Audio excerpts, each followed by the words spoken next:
सभी श्रोतागणों को जय माता दी। नवरात्र पर्व के दौरान कन्या पूजन व भोज का बड़ा महत्व है। उत्तर भारत के शास्त्रों के अनुसार कन्या की पूजा से ऐश्वर्य, मोक्ष, धर्म, अर्थ, राज्यपद, विद्या, सिद्धि, राज्य, संपदा और पृथ्वी के प्रभुत्व तक की प्राप्ति संभव है।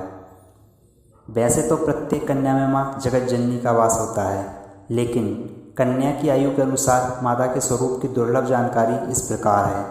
2 वर्ष की कन्या कुमारी के पूजन से माँ दुख और दरिद्रता दूर करती हैं। 3 वर्ष की कन्या त्रिमूर्ति रूप में मानी जाती है।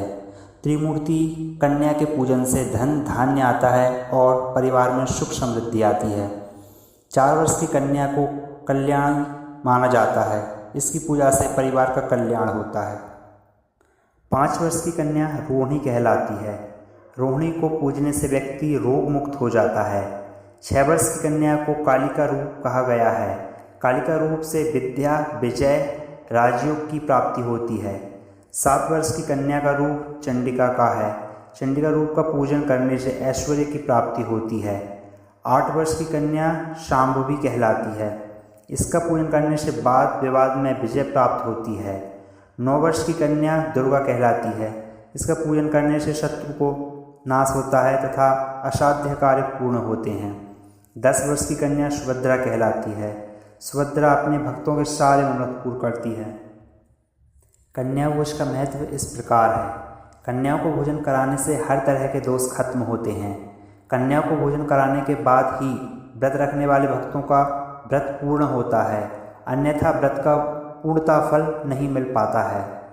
सच्चे मन से कन्याओं को भोजन कराने से जातक को कभी धन की कमी नहीं होती और उसका जीवन उन्नतशील रहता है। कन्याओं को भोजन कराने से माँ भवानी प्रसन्न होकर अपने भक्तों पर विशेष कृपा करती हैं, बिगड़े काम भी बना देती हैं। कन्या भोज से जुड़ी कुछ आवश्यक ध्यान देने योग्य बातें ये भी हैं। कन्या भोज कराते समय इस बात का ध्यान रखना चाहिए कि आप जिस दिन कन्या भोज करा रही हैं उस दिन कन्या को नहीं बुलाना चाहिए। शास्त्रों में भी कहा गया है कि कन्या भोज के एक दिन पहले कन्याओं के घर जाकर उन्हें न्योता देना चाहिए। कन्या भोज के लिए 10 वर्ष तक की कन्याएं उपयुक्त मानी जाती हैं। कन्या भोज के लिए 9 कन्या हो तो अति उत्तम माना जाता है। अगर 9 कन्याओं को भोजन नहीं कराया जा सकता तो कम से कम 2 कन्याओं को भोजन कराना चाहिए। कन्याओं को भोजन कराने से पहले देवी को भी नैवेद्य लगाएं। कन्याओं को भोजन कराने के बाद विदा करते समय उन्हें सामर्थ्य के अनुसार दक्षिणा उपहार दें और उनके पुनः पैर छूकर आशीष लें। धन देने से बचें। कन्या भोज के बाद धन की दक्षिणा देना अशुभ माना जाता है। कन्याओं को भोजन कराने के बाद उन्हें फल प्रसाद के तौर पर केला या नारियल देना शुभ माना जाता है। पुराणों में वर्णन है कि कन्याओं के भोज में जाते समय उनके साथ उनकी सुरक्षा के लिए हनुमान जी चलते थे।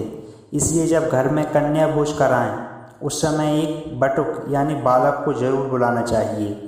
एक बालक कन्याओं के साथ होना चाहिए। बालक हनुमान जी का रूप माना जाता है। कन्या भोज के समय उसकी पूजा कर उसको भी भोजन कराएं। कन्या भोज कराते समय इसका विशेष ध्यान रखें कि कन्याओं को जबरदस्ती नहीं खिलाएं। जितना उनका मन हो उतना खाने दें। अगर कन्याओं को जात पात के भेदभाव किए बिना भोजन कराया जाता है तो माँ जगदम्बा अति प्रसन्न होती हैं। ऐसी ही भक्तिमय कथा और जानकारी के लिए हमारे चैनल को सब्सक्राइब व वीडियो को लाइक करें। जय माता दी।